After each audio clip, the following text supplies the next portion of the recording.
Hello, friends, and welcome to Take Two for this Wednesday, the 8th of June, 2022. I'm Jeannie. I'm so glad that you've decided to come along for the ride today. Well, first things first, I would like to wish a very, very, very happy and blessed silver wedding anniversary to my sister Fran and her husband Scott. Many, many more.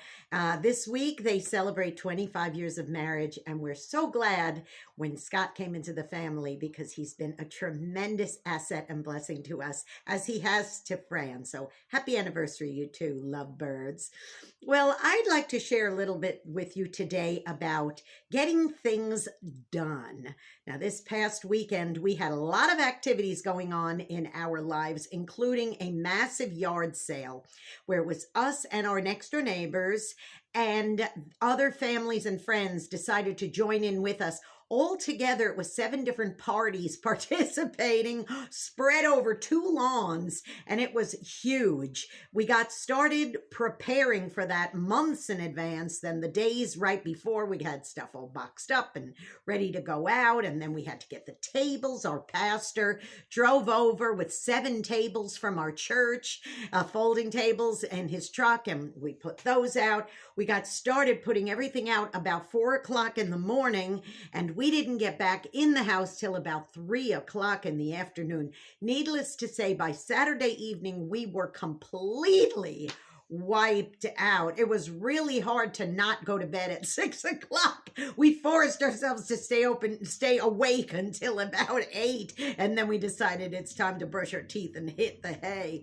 But we got it done. And then on Sunday, we were expecting some old friends over for a meal, and I wanted to do something super special. So Michael and I worked diligently in the kitchen and put out a feast for them because it was going to be something extremely special. And so that had to be done. And then on Monday, we had early doctor appointments that Michael needed to go to. Okay, am I making my point, boys and girls? It was one busy, crazy, involved thing after another. You know, the week prior, I was thinking to myself, how are we ever going to get this done? We have so much to do. Oh my goodness, so much to do. And I remembered the words of an acquaintance of mine who is a professional organizer.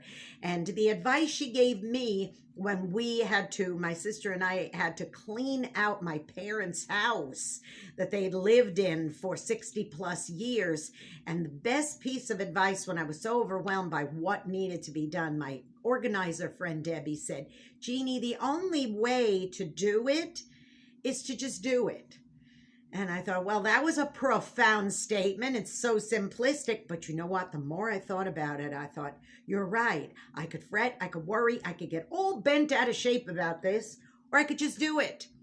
I have another friend of mine who had to go somewhere on a very long trip in an airplane. Now, she's not afraid of flying, but because long airplane trips do a number on her back and on her legs because of her arthritis, she doesn't really relish the idea of getting in a plane. And this flight was going to be like 11 or 12 hours long to another part of the world. And she said, I just don't know how I'm going to do it. And she just started fretting about it. She says, I don't want to do it. I wouldn't get on an airplane. But that was it. She had to go. It was a very important trip for her. And I gave her that little piece of advice that Debbie had given me years before. I said, honey, the only way to do it is to just do it.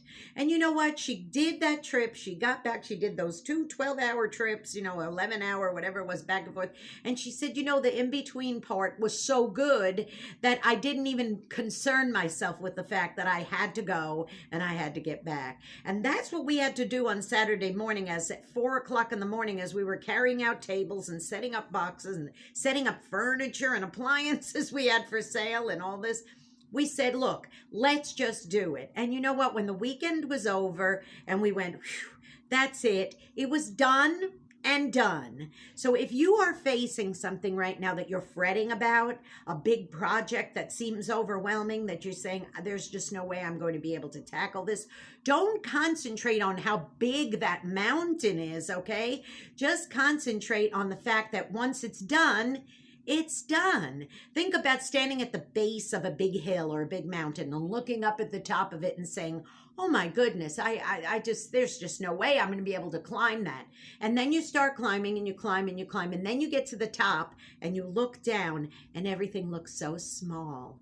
That's because you made it to the top. It was done and done. And just like my yard sale, and just like that big dinner I made, and just like those doctor's appointments that we needed to do on Monday, it's now done and done. So don't get overwhelmed about what's ahead of you. Just remember, there is light at the end of the tunnel, and you will get it done and get it done.